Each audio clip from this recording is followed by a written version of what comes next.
Здравствуйте, ребята! Итак, на прошлых уроках мы с вами говорили о том, что разные тела изменяют свою скорость. Какие-то двигаются равномерно, то есть с постоянной скоростью, какие-то двигаются неравномерно, постоянно изменяя свою скорость.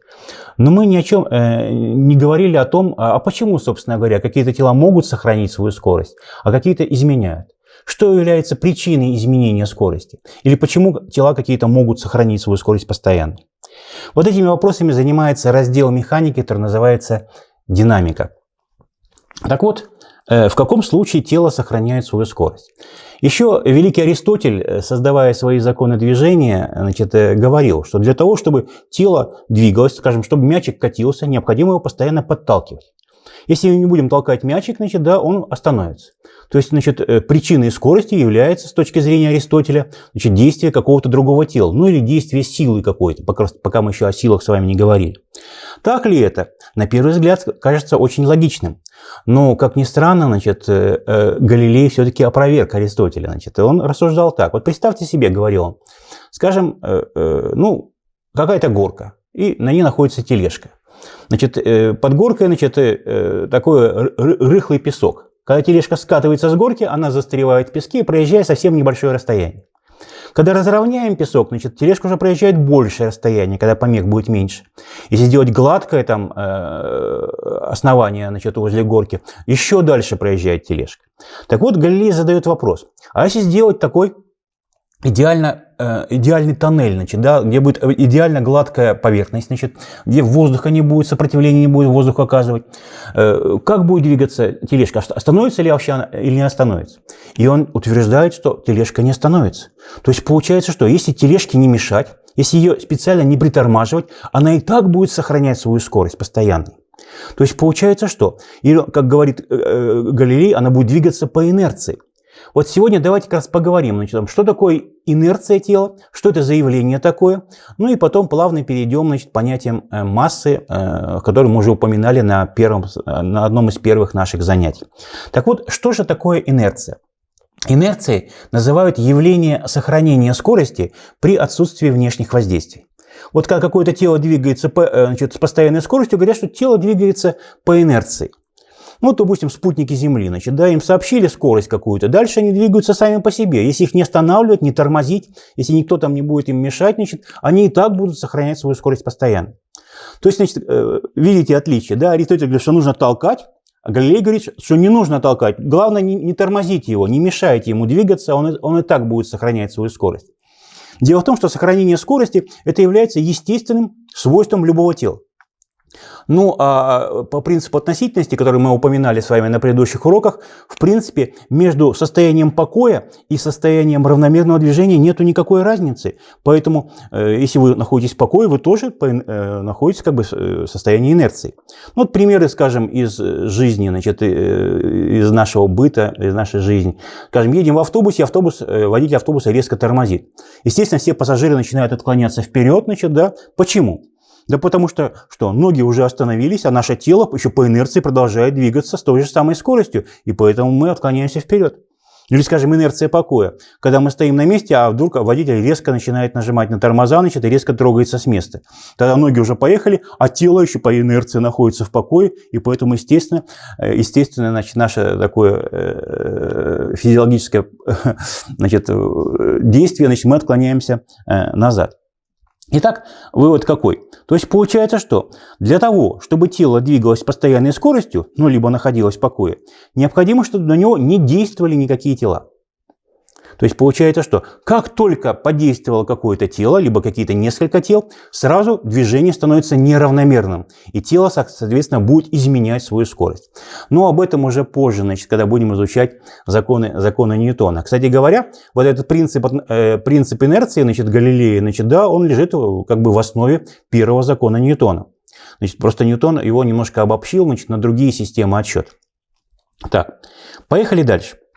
Итак, если вдруг на тело подействовало какое-то другое тело или подействовала другая сила, тело изменяет свою скорость.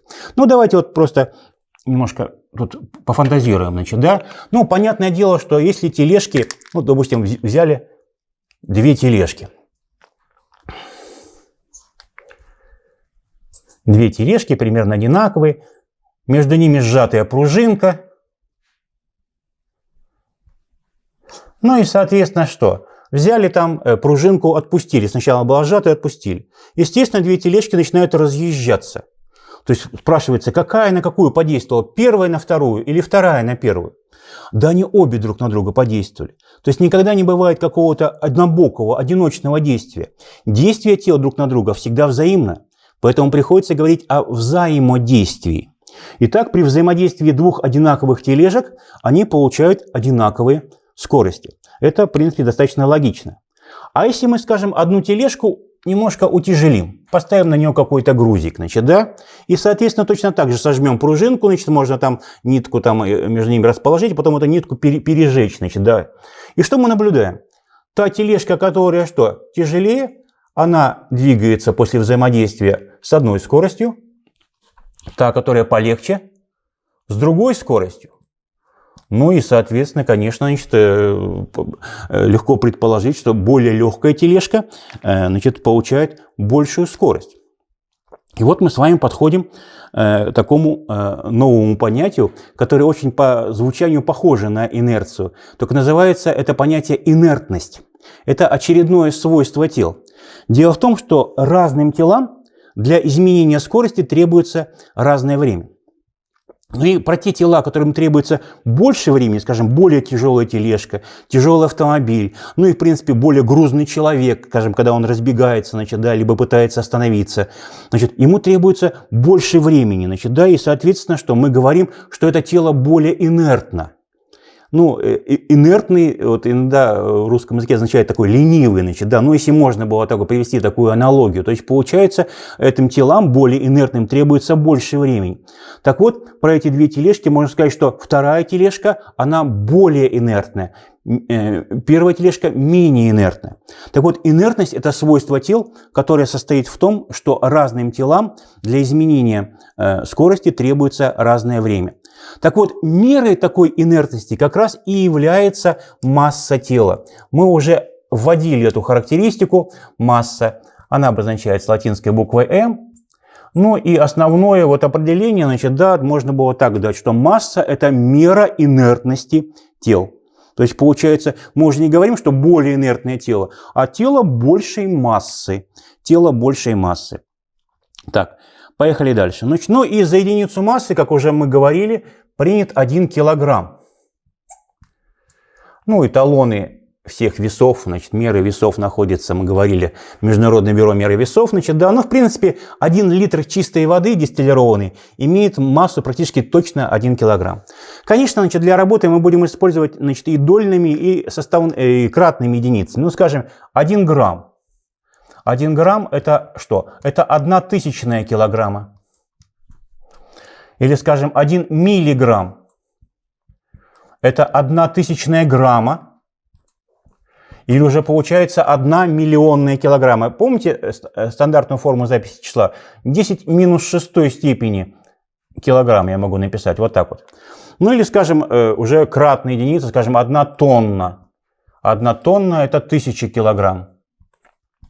Ну или 10 в третьей можно было бы написать килограмм. Да. Ну и вот возвращаясь вот к взаимодействию двух тележек, значит, вот уже введя понятие масса, значит, да, можно будет сделать вот такое соотношение.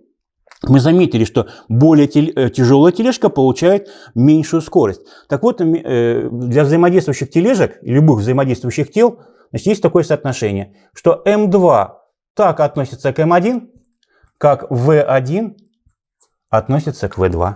Очень удобное, интересное соотношение. Вот скажем, что если мы знаем массу одного из тел, значит, да, при взаимодействии, измерив скорости, мы всегда сможем найти массу другого тела. Вот из этой пропорции. Кстати, это один из способов измерения массы, метод взаимодействия. Вот те тела, которые нельзя положить на весы, значит, да, скажем, тяжелые, большие планеты и так далее, можно будет использовать, значит, измерять с помощью взаимодействия. Ну и, наконец, последний момент, значит, измерение массы. Измерение массы – это что? На первых занятиях я уже показывал вам прибор для измерения массы. Это традиционные весы. Да? Весы имеют два коромысла, две тарелочки. На одну мы кладем, значит, тело неизвестной массы, на другую известные грузики, значит, да, эталонные грузики. И, соответственно, уравновешивая, мы тем самым сравниваем массы. То есть получается, чтобы измерить массу, значит, достаточно просто иметь весы. Ну, либо с помощью взаимодействия. Итак, ребята, мы сегодня познакомились с вами с понятием инерции, о свойстве инертности поговорили и о массе как о мере этой самой инертности. Благодарю за внимание. Будьте здоровы. До свидания.